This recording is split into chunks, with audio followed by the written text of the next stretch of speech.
So hello students, next exercise पे जाने से पहले हम एक थ्योरम देख लेते हैं जो हमें बहुत हेल्पफुल होगा नेक्स्ट एक्सरसाइज में। इस थ्योरम का हमें केवल स्टेटमेंट देख के कुछ एग्जांपल के थ्रू समझ लेना है कि ये थ्योरम क्या बोलना चाह रहा है। इसे हमें कोई भी प्रूफ की ज़रूरत नहीं है। तो चलिए देख लेते हैं कि थ्योरम क्या है। तो थ्योरम 1.5 इसमें क्या बोल रहा है, let x be a rational number whose decimal expansion terminates. कोई x कोई एक रैशनल नंबर है, उसका जो डेसिमल एक्सपेंशन है वो टर्मिनेट्स होगा, मतलब कुछ पॉइंट की डेफिनेट वैल्यूज के बाद एंड हो जाएगा। उसके बाद क्या बोला है, then x be express in the form of p by q. जैसा कि x पहले ही मेंशन कर दिया कि रैशनल नंबर है तो हम उसे p बाई क्यू के फॉर्म में लिख सकते हैं। ठीक है, where p and q are coprime, और जो p और q होना चाहिए को प्राइम। को प्राइम का मतलब मैं आपको पहले ही समझा देती हूँ, लेकिन यहाँ मैं आपको एक और बार रिकॉल कर लेती हूँ। को प्राइम का मतलब होता है कि जो दो नंबर उनकी बीच में कोई भी कॉमन फैक्टर ना हो वन के अलावा। ठीक है, और उसके बाद क्या बोला, and the prime factorisation of p is of the form of 2 to the power n 5 to the power m where n and m are non negative integer. जो q का जो डिनोमिनेटर का प्राइम फैक्टराइजेशन है वो किस form में होगा, या तो वो 2 to the power n 5 to the power m के फॉर्म में होना चाहिए, और जो यहाँ n और m है वो नॉन नेगेटिव इंटीजर है। अब आपको इस थ्योरम को मैं कुछ एग्जांपल्स के थ्रू समझाती हूँ। हम एक पहला एग्जांपल लेते हैं। पहला एग्जांपल हम ले लेते हैं, मान लीजिए 4/8। तो फर्स्ट काम क्या करना है, हमें देखना है कि ये p बाई क्यू के फॉर्म में, हाँ इसे ये p बाई क्यू के फॉर्म में। अब हमें चेक करना है कि p एंड q आर को प्राइम। तो देखते हैं कि 4 और 8 को प्राइम है, नहीं, क्योंकि इन दोनों के पास एक कॉमन फैक्टर है 4, 1 के अलावा है। तो पहले हम इसे 4 से डिवाइड करेंगे, तो 4 1 के अपने टेबल में 1 बार में जाएगा और 4 2 जा 8। अब हमें देखना है कि हमें इस फॉर्म में बना है 2 to the power n और 5 to the power m।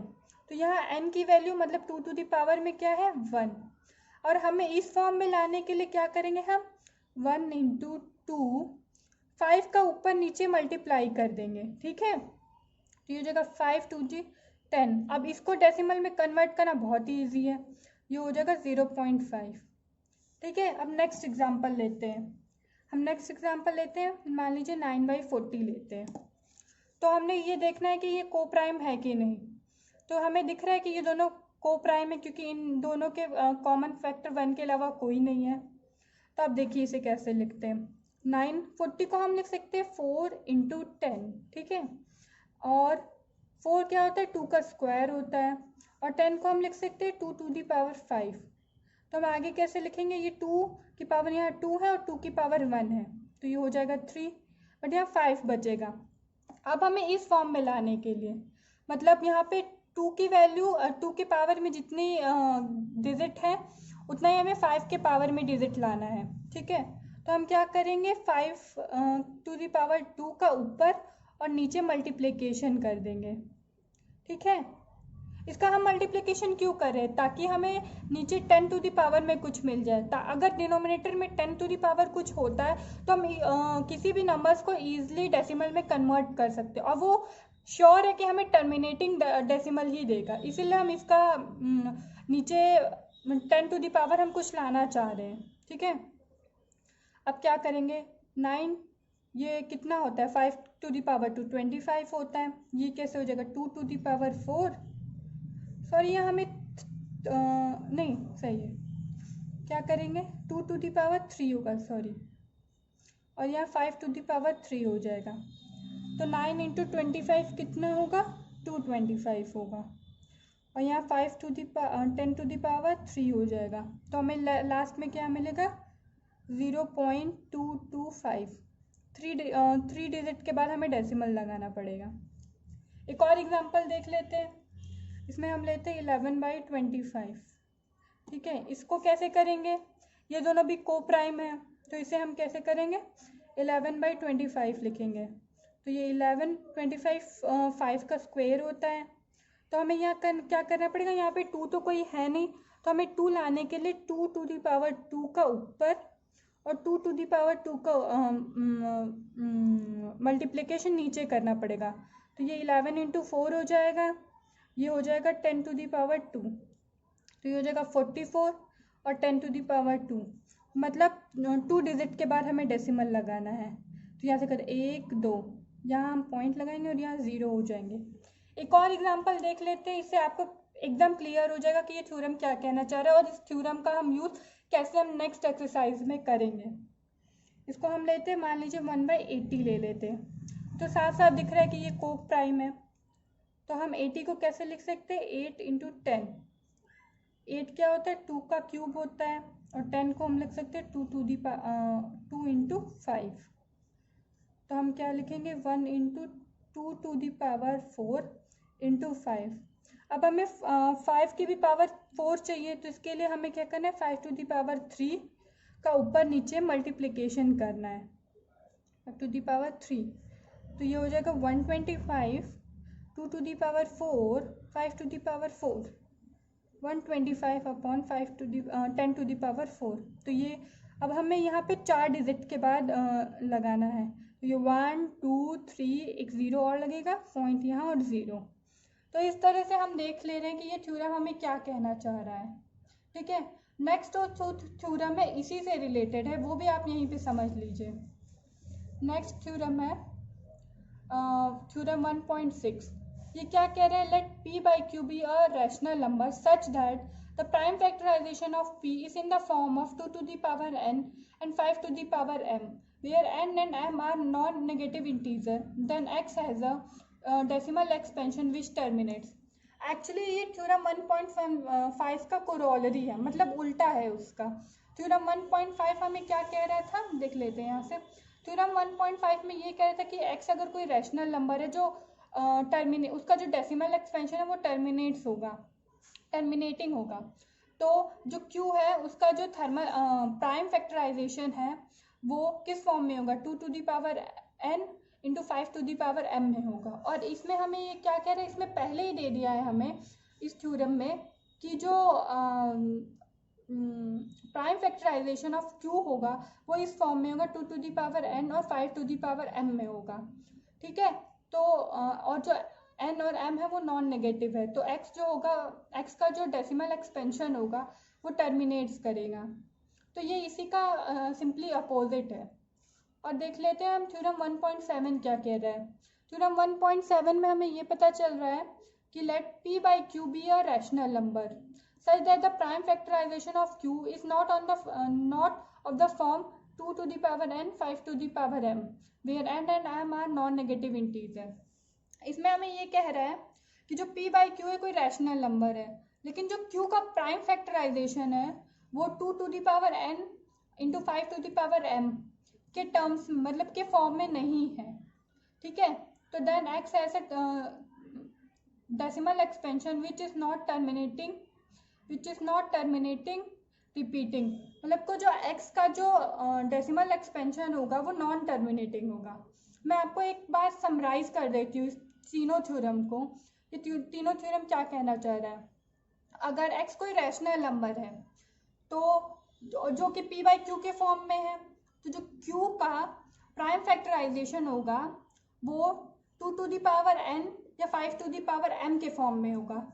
तो वो जो x है जो रैशनल नंबर है वो टर्मिनेटिंग होगा। ठीक है, और इसी का अपोजिट भी उल्टा है कि अगर किसी का भी कोई भी नंबर है जो p/q के फॉर्म में, मतलब वो रैशनल नंबर है और q का जो प्राइम फैक्टराइजेशन है वो 2⁻n और 5⁻m के फॉर्म में है, तो इसका मतलब क्या होगा, जो x का जो डेसिमल एक्सपेंशन होगा वो टर्मिनेटिंग होगा। और थ्योरम 1.7 हमें ये कह रहा है कि अगर कोई p/q के फॉर्म में है, अगर q का प्राइम फैक्टराइजेशन 2⁻n और 5⁻m के फॉर्म में नहीं है, तो जो उसका डेसिमल एक्सपेंशन होगा वो नॉन टर्मिनेटिंग होगा। आई होप आप सबको ये तीनों थ्योरम का जो समरी है वो समझ में आ गया हो। तो चलते हैं नेक्स्ट एक्सरसाइज की तरफ। ये हमारा इस चैप्टर का लास्ट एक्सरसाइज है, तो चलिए इसको देखते हैं। तो ये है एक्सरसाइज 1.4 का क्वेश्चन नंबर 1। इसमें हमें क्या बोल रहा है कि without actually performing the long division state whether the following rational number will have a terminating decimal expansion और non terminating repeating decimal expansion. मतलब कि हमें यहाँ पे लॉन्ग डिवीजन मेथड का यूज़ नहीं करना है और हमें बताना है कि ये जो रैशनल नंबर दिए गए हैं उनका जो डेसिमल एक्सपेंशन होगा वो टर्मिनेटिंग होगा या नॉन टर्मिनेटिंग होगा। तो हमने पिछले जो थ्योरम पढ़ा उससे हमें ये पता चला कि टर्मिनेटिंग डेसिमल होने के लिए क्या कंडीशन है। तो कोई भी rational number p by q के फॉर्म में होगा और जो q का प्राइम फैक्टराइजेशन होगा वो 2 टू दी पावर n और 5 टू दी पावर m के फॉर्म में होगा, वेयर जो m n होगा वो क्या होंगे, नॉन नेगेटिव इंटीजर्स होंगे। कोई भी इंटीजर्स हो सकते हैं, नॉन नेगेटिव होना चाहिए। तो अगर कोई भी रैशनल नंबर इस कंडीशन को सेटिस्फाई करता है तो इसका मतलब ये होता है कि जो उसका डेसिमल एक्सपेंशन होगा वो टर्मिनेटिंग होगा। तो ये फर्स्ट क्वेश्चन को देख लेते हैं। तो फर्स्ट क्वेश्चन में पहले हम चेक करते हैं कि ये दोनों को प्राइम है कि नहीं। तो हमें यहाँ क्लियरली पता चल रहा है कि ये दोनों को प्राइम है। तो चलिए इसका 325 का प्राइम फैक्टर करते हैं। तो इसका प्राइम फैक्टर क्या होगा, ये 2 या 3 से डिविजिबल नहीं होगा तो इसे हम डायरेक्टली 5 से डिवाइड करते हैं। तो ये 625 हो जाएगा। फिर हम 5 से डिवाइड करेंगे तो ये हो जाएगा 125। फिर 5 से डिवाइड करेंगे 25, देन अगेन 5 से, एंड एट लास्ट हमें रिमाइंडर 1 बचेगा। तो हम लोग 3125 को कैसे लिख सकते हैं, 5 इंटू 5 इंटू 5 इंटू 5 इंटू 5, फिर हो जाएगा 5 टू दी पावर हो जाएगा 5। तो 13 इंटू 325 को हम लिख सकते हैं 13 इंटू 5 टू दी पावर 5। तो यहाँ से हमें पता चल रहा है कि ये क्लियरली ये टर्मिनेटिंग डेसिमल एक्सपेंशन है इसका, क्योंकि ये इस कंडीशन को सेटिस्फाई कर रहा है। अगर हम चाहें तो 3 into 5 to the power 5 into 2 to the power 5 का ऊपर नीचे मल्टीप्लिकेशन करेंगे। अगर इसका मल्टीप्लिकेशन करने से ये दोनों कैंसिल आउट हो जाएगा, लेकिन हमें फाइनल रिजल्ट यही मिलेगा। तो इससे हमें क्या पता चलता है, 13 into 2 to the power 5 into 10 to the power 5। तो ये जो है वो इस फॉर्म में है। तो इससे हमें पता चल गया कि ये टर्मिनेटिंग डेसिमल है। अगर आप चाहें तो ये जो 2 to the power 5 into 2 to the power 5 का मल्टीप्लिकेशन स्किप कर सकते हैं। इतना ही देख के हम बता सकते हैं कि ये क्या है, टर्मिनेटिंग डेसिमल है। तो ये क्या है, टर्मिनेटिंग डेसिमल एक्सपेंशन है।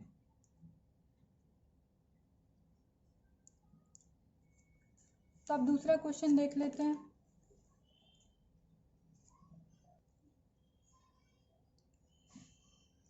दूसरा क्वेश्चन है 17/8। ठीक है, तो 8 का हम प्राइम फैक्टर देखते हैं। तो ये 2 से डिविजिबल होगा, फिर ये 2 एंड 2, फिर ये 2। तो क्लियरली 8 क्या है, 2 का क्यूब है। तो हम 17/8 को कैसे लिख सकते हैं, 17/2 टू दी पावर 3। तो यहाँ से भी हमें पता चल रहा है कि ये एक टर्मिनेटिंग डेसिमल है, क्योंकि ये इस कंडीशन को सेटिस्फाई कर रहा है। अगर हम 5 टू दी पावर 3 और 5 टू दी पावर 3 का ऊपर नीचे मल्टीप्लिकेशन कर दें तो ये इस 10 टू दी पावर 3 के फॉर्म में आ जाएगा। तो इससे हमें पता चल रहा है कि ये एक टर्मिनेटिंग डेसिमल है। तो ये क्या है, टर्मिनेटिंग डेसिमल।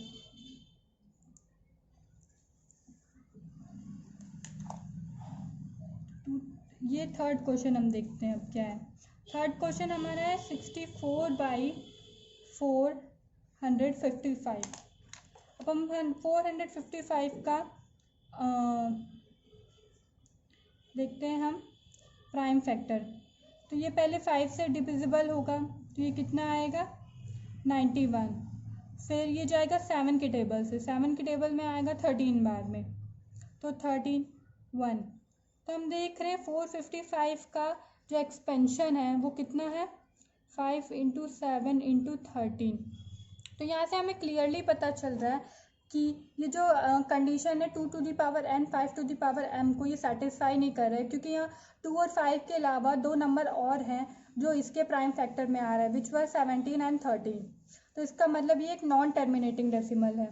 तो 64/455 को हम कैसे लिख सकते हैं, 64 into 5 into 17 into 30, which is non terminating.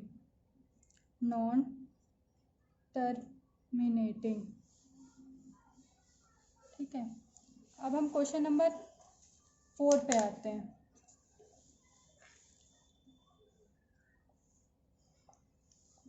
ये है 15/1600, ठीक है।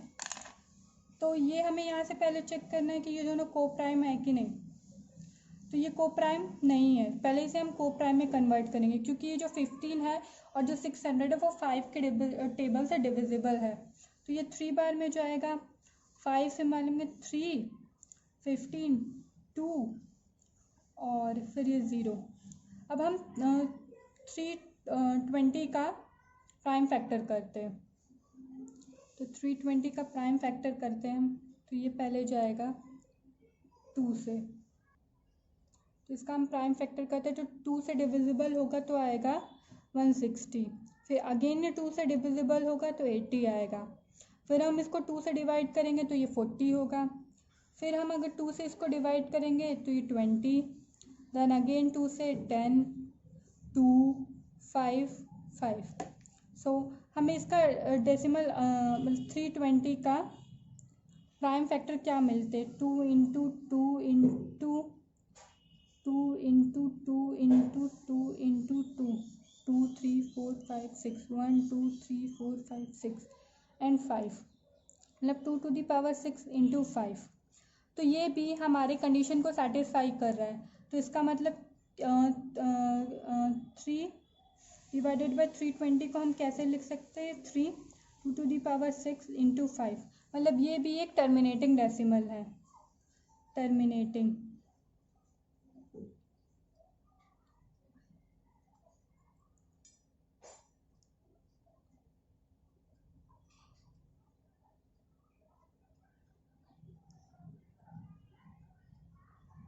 ये भी एक टर्मिनेटिंग डेसिमल। तो क्वेश्चन 5 देख लेते हैं। तो क्वेश्चन 5 क्या है, 29/343। तो ये दोनों को प्राइम है, हमें देख के ही पता चल रहा है कि ये दोनों को प्राइम है। तो हम इसे 434 का हम प्राइम फैक्टर करेंगे। इसको ना ये 2 से जाएगा ना ये 3 से जाएगा, तो ये डायरेक्टली 7 से जाएगा। 7 से हम डिवाइड करेंगे तो ये हो जाएगा 49, फिर हम 7 से डिवाइड करेंगे तो यहाँ 7 बचेगा। एट लास्ट इसे हम 7 से डिवाइड करके रिमाइंडर 1 ले आएंगे। तो 343 का जो प्राइम फैक्टर है वो क्या है, 7 का क्यूब। और ये हमारी कंडीशन को सेटिस्फाई नहीं कर रहा है, क्योंकि ना तो इसमें 2 है ना तो इसमें 3 है। तो इसका मतलब क्या हुआ, ये हमारा नॉन टर्मिनेटिंग डेसिमल हुआ, that is non terminating.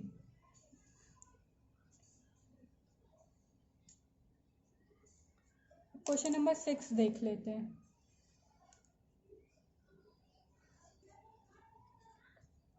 Six क्या है, 23, 2 to the power 3, 5 to the power 2। तो इस क्वेश्चन में हमें देखते ही पता चल रहा है कि हमारी कंडीशन को सेटिस्फाई करे, क्योंकि यहाँ 2 और 3 है और इसके अलावा और कोई भी डिनोमिनेटर में प्राइम फैक्टराइजेशन नहीं है। तो हमारा थ्योरम 1.5 के अकॉर्डिंग ये क्या है, टर्मिनेटिंग डेसिमल है।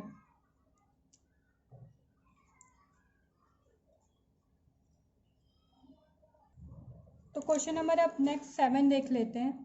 क्वेश्चन नंबर 7 हमें क्या बोल रहा है, 129/2 to the power 5, 5 to the power 7 and 7 to the power 5, ये 7 है, ठीक है।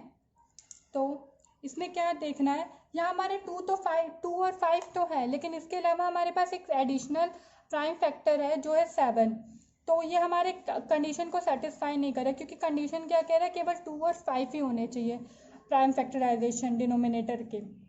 तो मतलब ये भी एक नॉन टर्मिनेटिंग डेसिमल है, नॉन टर्मिनेटिंग। क्वेश्चन 8 देखते हैं।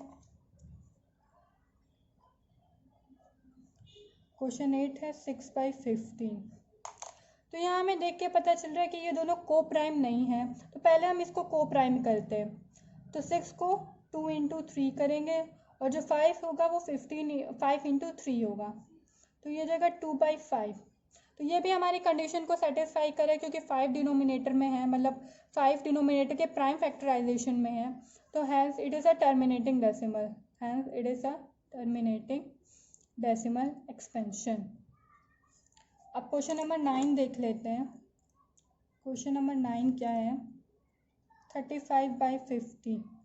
अगेन यहाँ से हमें पता चल रहा है कि ये दोनों को प्राइम नहीं है, तो पहले हम इसे को प्राइम बनाते हैं। तो ये क्या करेंगे, 5 × 7 और 50 को करेंगे 5 × 10, तो ये हो जाएगा 7/10। मतलब हम 7 को 10 को लिख सकते हैं 2 × 5। तो ये भी हमारी कंडीशन को सेटिस्फाई कर रहा है, तो मतलब ये भी एक टर्मिनेटिंग डेसिमल है, ये भी टर्मिनेटिंग है। और ये लास्ट इसका पार्ट ये है 77/210।